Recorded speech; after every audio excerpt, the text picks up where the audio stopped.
하나님의 말씀은 요한계시록 17장 9절이 되겠습니다. 뒤에 있는 뜻이 여기 있으니 그 일곱 머리는 여자가 앉은 일곱 산이요 또 일곱 왕이라.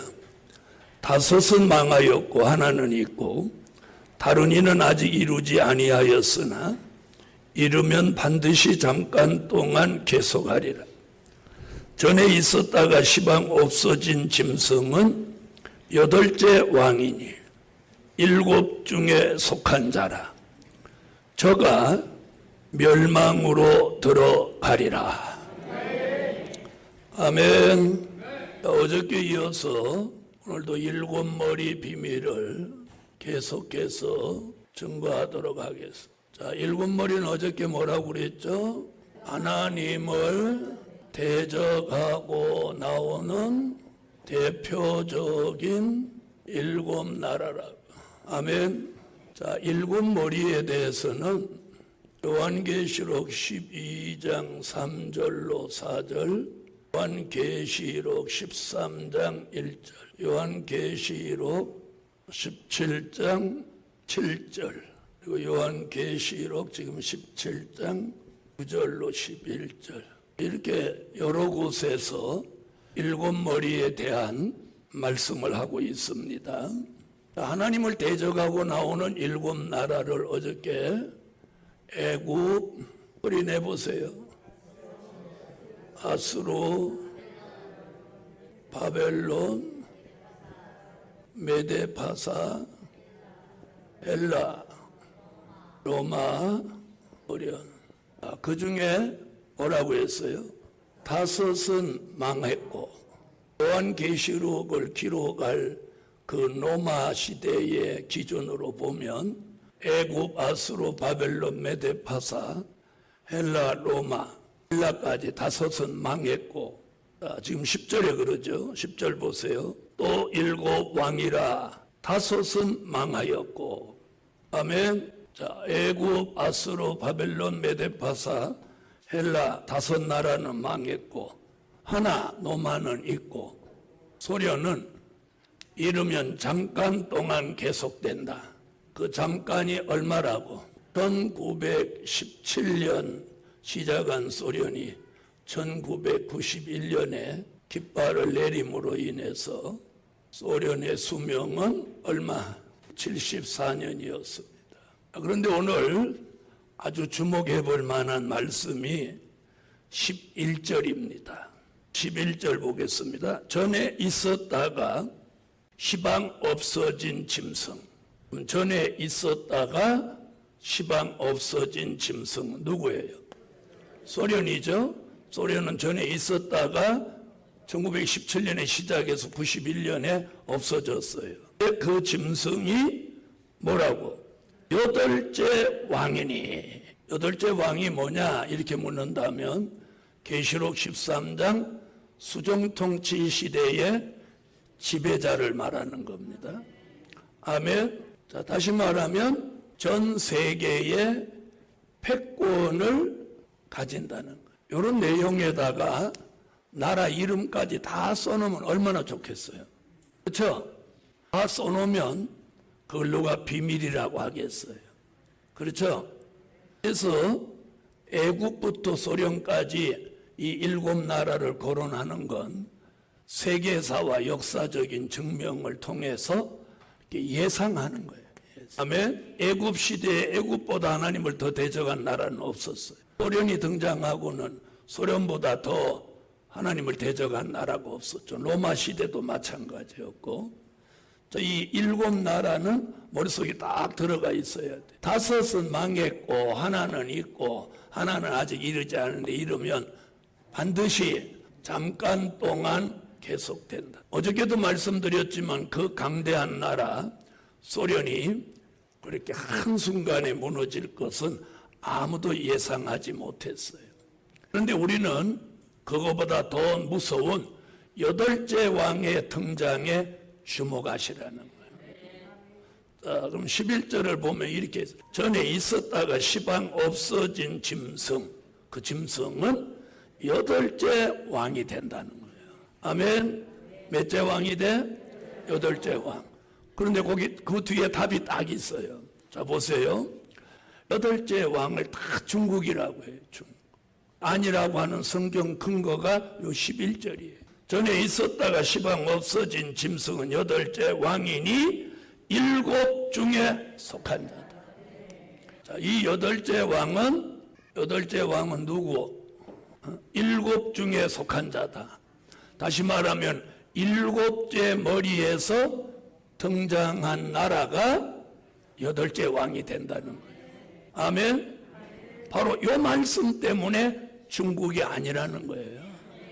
그래서 성경은 요 한 절, 한 문맥을 중요하게 생각해요. 다시 말하면 여덟째 왕의 전신이 일곱째 머리 소련이라는 거예요. 자, 그럼 중국의 전신이 소련이요? 아니요?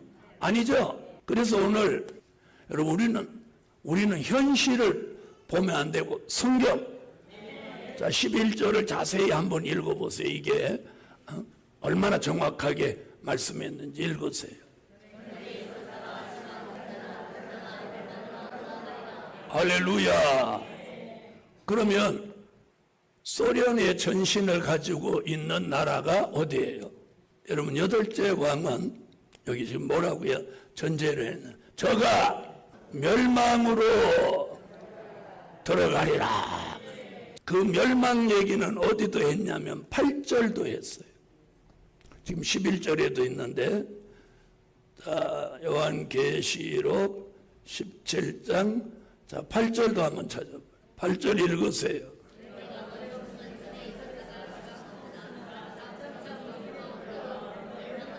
거기 나오죠. 저가 멸망으로 들어갈 자니.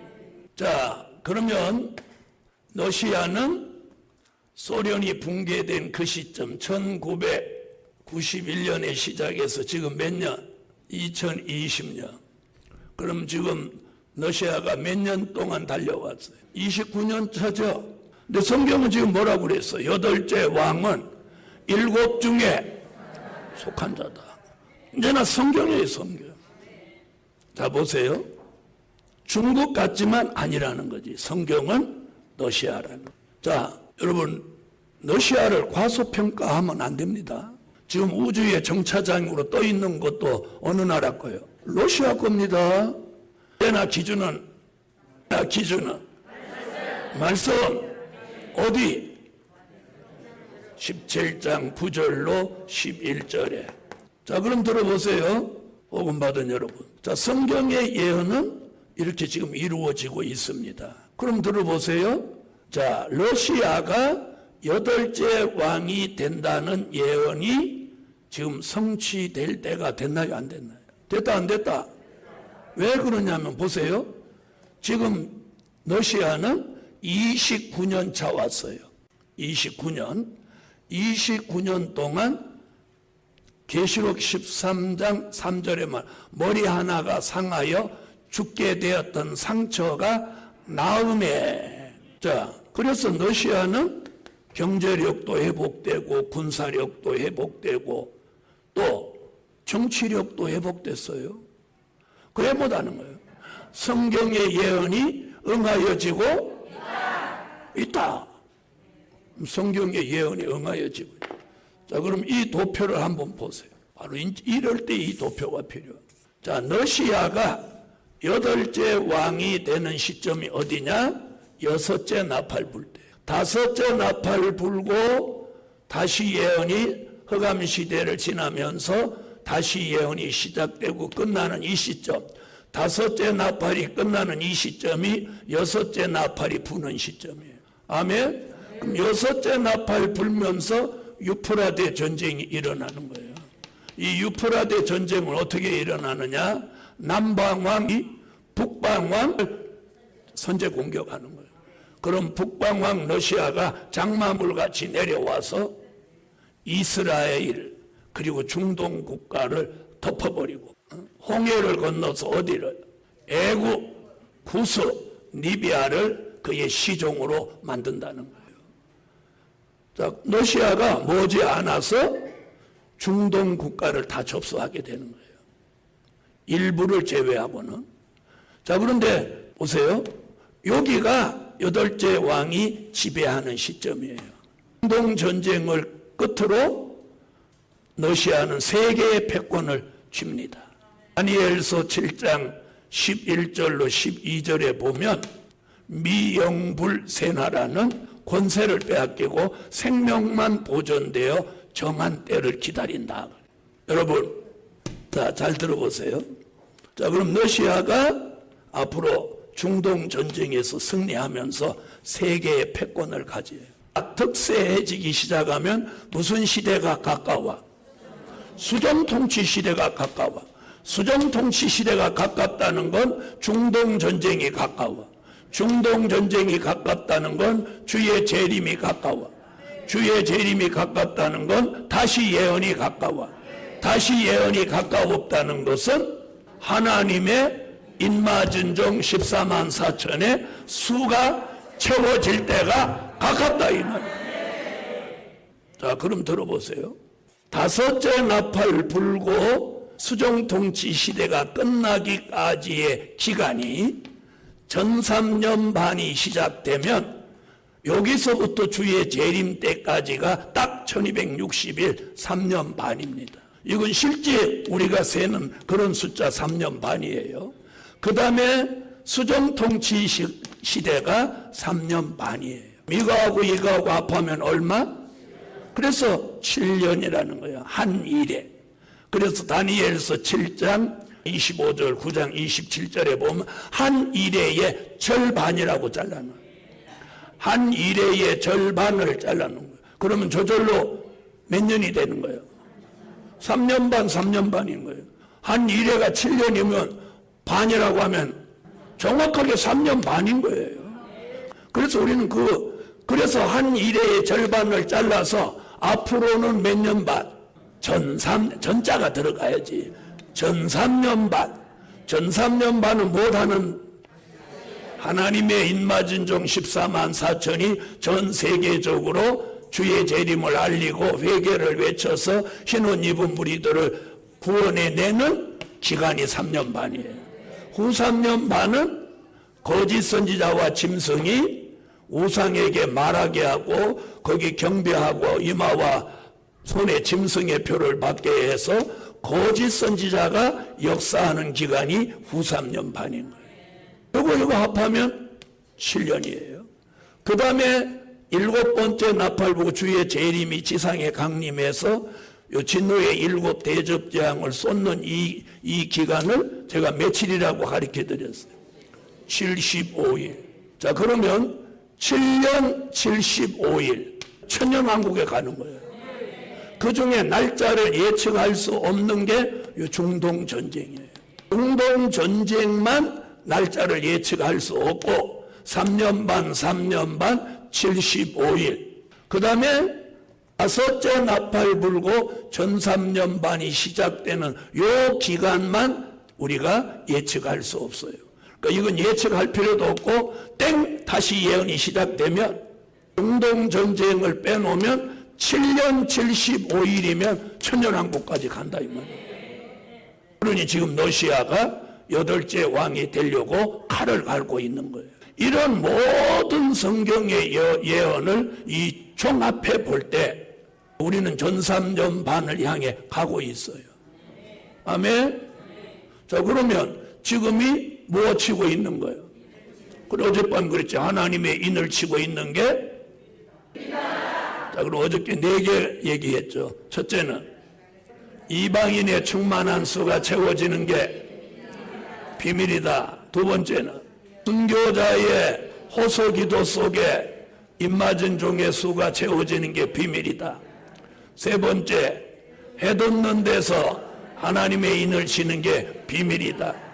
14만 4천이 실제 수라는 게 비밀이다. 이렇게 4가지 말씀이에요. 결론이 하나님의 인을 치고 있다는 것이 비밀이에요. 보세요. 그러면 인을 치고 있죠? 14만 4천이 무슨 일이 있어도 다시 예언을 시작하기 전에는 14만 4천의 수가 채워지는 거예요. 14만 4천의 수가 채워지면 뭐에 들어가는 거예요? 다시 예언에 들어가는 거예요. 3년 반 다시 예언하고, 다시 예언할 때 따라 나온 사람들을 예비처로 인도하고 3일 반 동안 쓰러져 죽었다가 3일 반 후에 생기받아 순교자와 함께 살아나서 이리로 올라오라는 음성을 듣고 공중으로 올라가고, 예비처로 갈 사람은 예비처로 가고, 그러면 전 3년 반이 끝나고 6째 나팔 불면서 중동 전쟁이 일어나서 미국이 러시아를 찌르니까 러시아가 장마물 같이 내려와서 중동을 휩쓸고 세계의 패권을 쥐고 후 3년 반을 지배한다는 거예요. 그렇게 지배하는 러시아를 몇째 왕이라? 8째 왕이라 오늘 공부한 게 이거예요. 그러면 3년 반이 끝나면, 그래서 이마와 오른손에다 짐승의 표 666개 이때 나와서 치게 되는데, 바로 짐승표의 유효기간, 사용기간을 그래서 몇 년이라고 하는 거예요. 그래서 3년 반이라고 하는 거예요. 그래서 베리칩은 짐승표가 될 수 없다는 거예요. 왜? 짐승표라면 3년 반밖에 쓰여지지 않고, 그 짐승표가 지금 나왔다면 지금 우리가 사는 시대가 무슨 시대라야 맞아? 수정통치 시대라야 맞는 거예요. 무슨 말인지 이해하셨죠? 그러므로 수정통치 시대도 아니고 짐승표의 유효기간은 3년 반이기 때문에 베리칩은 짐승표가 될 수 없고, 바코드도 짐승표가 될 수 없고, 이건 짐승표를 흉내내는 미혹이다. 제가 정확하게 말씀드릴 수 있어요. 받은 여러분, 그래서 수정통치 시대 8째 왕이 지배하는데, 저가 어디로 들어간다? 멸망으로 들어간다. 그 멸망이 언제 되냐? 수정통치 끝에 공중에 올라갔던 순교자와 인맞은 종이 심판주 예수님을 모시고 계시록 14장 1절 같이 시온산에 강림해서 진노의 7 대접 재앙으로 이걸 심판할 때, 인맞은 종에 오늘 아침에 뭐 된다고 그랬어요? 하늘의 군대. 그래서 하늘 군대가 돼서 용을 잡아서 무적행에 가두고, 짐승과 거짓 선지는 산채로 불못에 넣고, 악인들은 전부 죽여서 영혼은 음부에 넣고 육체는 새의 밥을 만드는 거예요. 그리고 이 땅 지구 전체에 1000년 동안 그리스도의 왕국이 이루어지는 거예요. 좀 한번 보세요. 그래서 내가 속히 오리니 이것들을 증거하시니가 가라사대 내가 속히 오리라 하시거늘. 사도 요한이 계시록 22장 20절에 뭐라고? 아멘. 주 예수여 오시옵소서. 오늘 이것이 우리의 신앙이 되어야 돼. 오늘 이 말씀을 이렇게 들으니까 정말 종말이 가까운 걸 느껴요, 안 느껴요? 느끼죠? 여러분, 구원은 주의 재림으로 끝을 냅니다. 주의 재림 후에는 구원이라는 단어가 없어요. 여기서 끝을 내는 거예요. 그러니까 최소한도 하나님의 입맞은 종이 되는 게 최고의 축복이고, 그것도 아니라면 흰옷 입은 무리로 입맞은 종의 말에 순종하고 어디라도 들어가는 게, 예비처로도 들어가는 게 이게 마지막 구원이에요. 이게 마지막 구원. 복음 받은 여러분, 우리 당대에 주님이 오신다면 이렇게 믿어서 되겠습니까? 식기도만 하고 살아 되겠습니까? 우리 모두 이번 성에 깨어나셔야 합니다. 자, 러시아는 머리가 상하여 죽게 된 상처가 지금 29년째 회복받고 있어요. 그럼 회복이 됐겠나요? 안 됐겠나요? 회복됐죠? 회복됐습니다. 자, 이런 시대를 내다보고 우리는 그럼 어떻게 살아야 되느냐? 될 일의 말씀을 무장하고 백마의 사상을 가지고 하나님의 입맞은 종의 반열에 서서 몇 가지를 오늘 아침에 하라고 그랬어요. 사명이 주의 재림을 알리는 사명, 또 하나님의 입맞은 종의 수가 나오는 사명, 또 다시 예언하는 사명, 예비처로 인도하는 사명, 하늘 군대로 주님을 도와서 산자를 심판하는 이 사명. 오늘 이 사명을 감당할 사람을 누구라고 하는 거예요? 하나님의 입맞은 종이라고 하는 거예요. 여러분, 선지서와 요한계시록의 말씀을 전하는 종에게는 그런 능력이 함께 따라야 그게 진짜인 거예요. 말씀 따라 역사하시는 성령의 역사가 함께 동반해야 그게 진짜라는 증명이에요.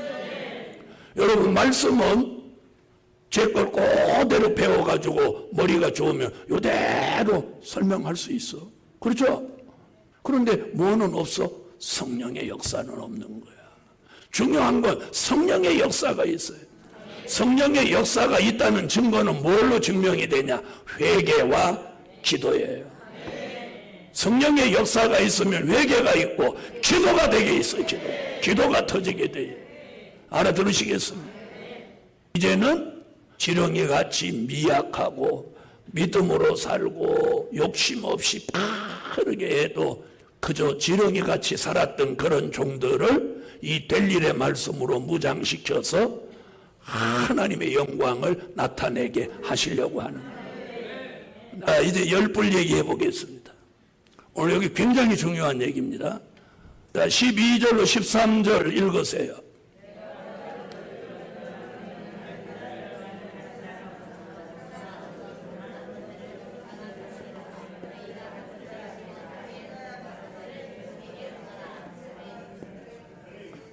자, 열불. 일곱 머리와 열불은 항상 따라다닙니다. 자, 잘 들어보세요.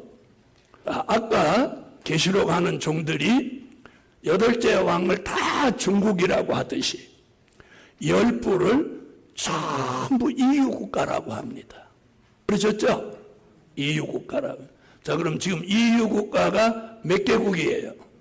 28개국에서 하나가 빠져서 27개국이에요. 어느 나라가 빠졌어요? 영국이 탈퇴했어요. 그런데 열불을 자꾸 EU국가라고 하는 사람들이 어떤 얘기를 하느냐면 이 나라, 이게 전부 탈퇴하고 10개 국가만 남는다 이렇게 말하는 거예요. 그럼 열불을 전부, 열불은 열왕이니 그러면서 이 열불을 설명할 때 전부 EU국가라고 말합니다. 그럼 왜 EU국가가 아니라고 하냐? 여기 답이 나와 있어요. 오늘 이 얘기 잘 들으셔야 돼요. 여기 이렇게 내가 보던 열불은 열왕이니 그 다음 얘기 들어보세요. 아직 나라를 바로 이 부분이에요. 얻지 못하여. 아까 여덟째 왕이 너시아라는 증거는 뭐였어요? 저가 7 중에 속한 자라. 그것이 중국이 아니라는 증거였고 이번에는 EU 국가가 아니라는 답이 이거예요. 열불은 열왕이니까 10나라가 나오는데 누가 등장하기 전에는 8째 왕이 등장하기 전에는 이 나라는 아직 뭘 얻지 못했어. 나라를 얻지 못했어. 그런데 EU 국가는 역사와 전통이 깊은 나라들이죠. 아시겠어요? 요 말을 여기 왜 했냐? EU 국가라고 할 사람 나올 걸 주님이 아신 거지. 능하시니까. 그리고 여기다 안전핀을 딱 진리의 종, 뜻이 있는 종, 섭리가 있는 종은 요 말로 딱 알아들어라. 아멘? 자, 열불에 대한 예언은 다니엘서 7장 7절에도 있고 7장 20절, 24절 다니엘서 7장에도 열불에 대한 얘기가 3번이나 나옵니다. 그래서 열불 얘기를 유일하게 한 사람은 선지자 중에 다니엘 한 사람이에요. 그러니까 열불 설명하려면 다니엘을 알아야 돼. 알아들으셨죠? 자, 그 열불 이렇게 얘기하는데 그 열불이 이제 어디 등장하냐? 계시록 12장 3절로 4절. 7머리 나올 때마다 나오는 거예요. 계시록 13장 1절, 또 계시록 17장 7절, 또 계시록 17장 지금 몇 절? 12절로 13절.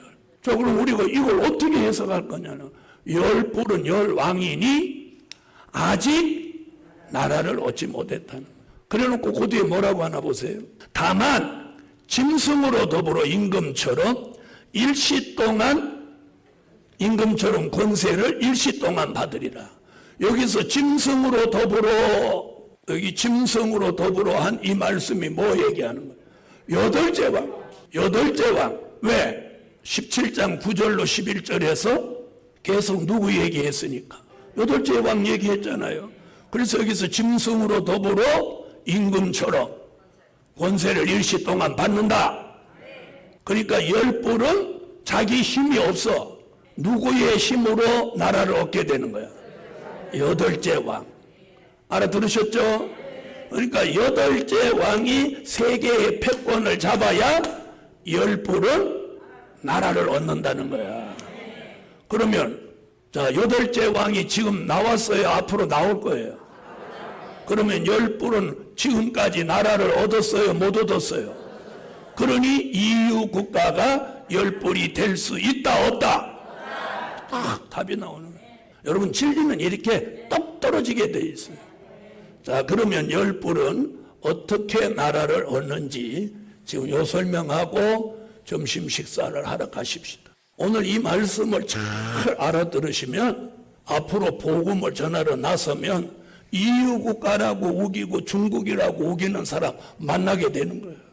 자, 이게 아시아 국가입니다. 세계 지도 다 그렸습니다. 자, 러시아가 여기를 차지하고 있습니다. 차지하고 있죠. 러시아가 세계의 패권을 지니까 이제 무슨 게 되는 거예요? 여덟째 왕이 되는 거죠. 자, 그러면 러시아가 세계의 패권을 잡고 여덟째 왕이 됐지만 전 세계 국가가 약 200개 국가니까 이 나라를 지배하기에는 불편하단 말이에요. 그러니까 이때 열불을 전 세계를 10등분해서, 알아들으셨어요? 전 세계를 몇 등분해? 10등분하는 거예요. 그래서 다시 말하면 지구를 10조각이 낸다 이 말이에요. 자, 그래서 이 아시아를 두 쪽을 내는 거예요. 1번, 2번. 자, 그 다음에 유럽도 3번, 4번, 또 아프리카도 5번, 6번, 자, 오세아니아는 7번, 8번, 여기도 반쪽 내서 9번, 10번. 자, 가능한 얘기 아니에요. 자, 잘 들으세요. 이건 하나님이 저만에게 주신 열보를 이렇게 말한 사람 아무도 없어요. 아시겠어요? 지금 계시록 하는 종들이 다 EU 국가라고 한단 말이에요. 오늘 그래서 가장 큰 핵점 두 가지. 여덟째 왕은 중국이 아니고 러시아다. 열불은 EU 국가가 아니고 앞으로 여덟째 왕 러시아가 열불에게 열 나라를 맡기는 거예요. 그래서 열불은 이 여덟째 왕이 나오기 전에는 아직 나라를 얻지 못한 거예요. 자, 그래서 유럽을 두 쪼가리 내주고 아시아를 두 쪼가리 내고 아프리카를 두 쪼가리 내고 오세아니아는 적으니까 한 쪼가리 내고 북아메리카 하나, 남아메리카 두 쪽 이렇게 해서 총 10등분 열불에게 나라를 하나씩 맡기면 전 세계는 10개 국가가 되는 거예요. 알아들으세요? 그래서 이 나라가 그 안에 있는 나라들을 통치하는 거예요. 누구의 지배 속에? 그러니까 러시아가 다 지배하는 거예요. 다 지배하는 거예요. 러시아가. 알아들으세요? 러시아가 다 지배하는 거예요. 보세요. 여러분, 이게 오늘 결정적인 얘기예요. 열불은 열왕이니 아직 나라를 얻지 못해요. 왜 이런 말을 성경에 해놨냔 말이에요. 전부 EU 국가라고 하니까 그래요. 여러분, 그리고 13절을 보세요. 저희가 한 뜻을 가지고 자기의 능력과 권세를 짐승에게 주더라. 저희가 하는 건 누구 얘기하는 거예요? 여덟째 왕과 열불이 한 뜻을 가졌다는 거예요. 그 한 뜻이 뭐냐? 저 17절에 가서 그 답이 나와요. 17절 읽어봐요.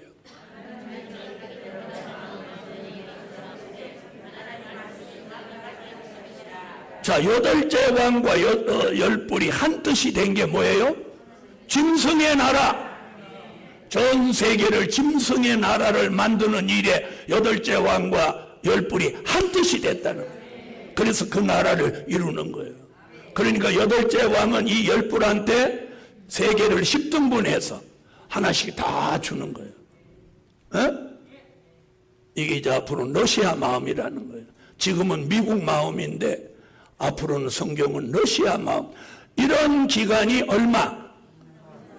오래 가지 않는 거예요. 얼마나 다행이에요. 3년 반. 3년 반이 되면 이는 멸망으로 들어가리라. 그리고 이 전 세계 이 세력들을 다 이 공산주의 이 짐승 세력을 멸망시키고 전 세계가 계시록 11장 15절 같이 1000년 동안 그리스도의 왕국이 이 땅에 이루어지는 거예요. 그 일을 하시려고 주님이 다시 오시는 거예요. 그 일을 전적으로 나서서 돕는 종이 누구? 하나님의 인마전적 14만 4천인 거예요. 이게 뭐다? 이게 계시록 10장 7절. 이게 하나님의 비밀이다. 그러므로 오늘 하나님의 비밀을 듣고 있는 여러분이 복되신 거예요. 기도드립니다.